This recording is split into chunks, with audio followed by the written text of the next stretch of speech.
नया ड्रामा क्या है कि वो जी साइफर गुम गया है।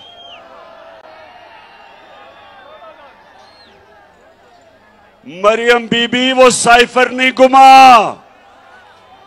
आप चाहेंगी कि गुम हो जाए, क्योंकि पता चल जाएगा कि आपके वालिद ने और चाचे ने अमरीकनों के साथ मिलकर साजिश करके हमारी हुकूमत कराई।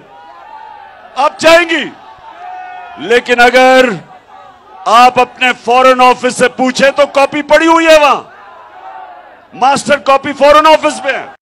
तार साहब से सुना कि वो साइफर पीएम हाउस से गायब हो गया, तो मैं ये समझती हूं कि जैसे ट्रंप के घर पे छापा मार के अमेरिकन्स ने उसके घर से ये जो सीक्रेट या सेंसिटिव डॉक्यूमेंट्स है वो बरामद किए थे, इसी तरह बनी गाला, जिसका असल नाम मनी गाला है, वहां पर भी रेड होना चाहिए। राणा साहब, वहां पर भी रेड होना चाहिए।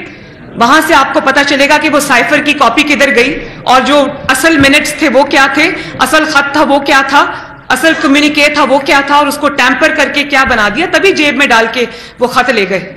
जलसों में लहराने के लिए आपके पास वो खत है, लेकिन अवाम को दिखाने के लिए वो खत नहीं है।